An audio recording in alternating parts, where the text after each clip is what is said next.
5 ans s'étaient écoulés depuis que Samuel avait été élu député. Son mandat avait été marqué par des réalisations significatives, des lois pour la protection alimentaire, l'éducation gratuite jusqu'à la primaire, le soutien aux produits locaux et la décentralisation.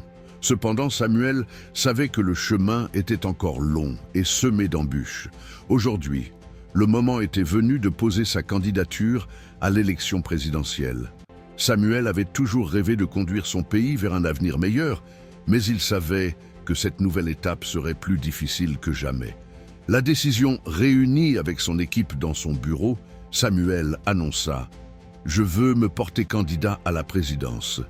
Je crois que nous avons besoin d'un changement à l'échelle nationale, d'une vision qui dépasse les frontières de notre circonscription. » Les visages autour de lui étaient partagés entre enthousiasme et inquiétude.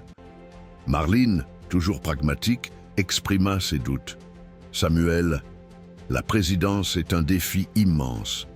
Les opposants sont puissants et ils ne reculeront devant rien pour te discréditer. » Jean-Pierre, fidèle allié, ajouta « Mais tu as prouvé ta capacité à rassembler et à inspirer, c'est le moment de passer à l'étape suivante. » Après de longues discussions, l'équipe décida d'unir ses forces pour soutenir la candidature de Samuel.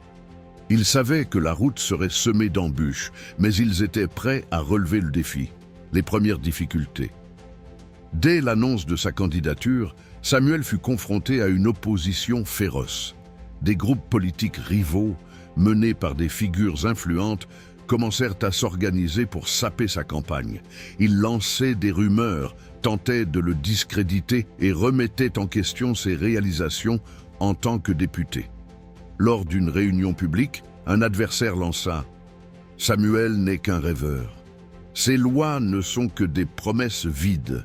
Ce pays a besoin de leaders forts, pas de discours. » Samuel, bien que touché par ces attaques, resta concentré. Il savait que la vérité était de son côté. Lors d'un discours, il rétorqua « Je n'ai jamais promis des miracles, mais j'ai travaillé chaque jour pour améliorer la vie des Haïtiens. Mon engagement est réel et je suis ici pour continuer ce combat. » La mobilisation de la base. Malgré les difficultés, Samuel et son équipe s'efforcèrent de mobiliser la base. Ils organisèrent des rencontres dans tout le pays, écoutant les préoccupations des citoyens et partageant leur vision d'un Haïti meilleur. Les jeunes, inspirés par son parcours, affluèrent pour soutenir sa candidature.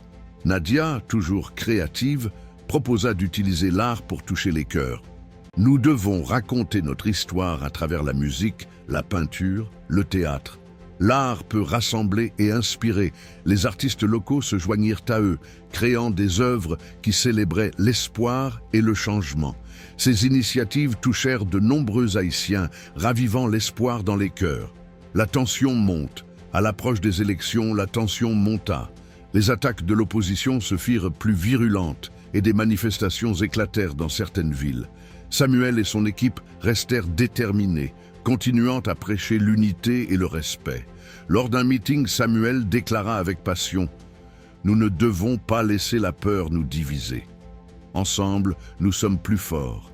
C'est notre moment de briser les chaînes du passé et de construire un avenir radieux. » Les applaudissements fusèrent et Samuel sentit que malgré les obstacles, l'espoir était toujours vivant. Une élection cruciale. Alors que le jour des élections approchait, Samuel savait que tout était en jeu. La route vers la présidence serait semée d'embûches, mais il était prêt à se battre pour son rêve et celui de tout un peuple.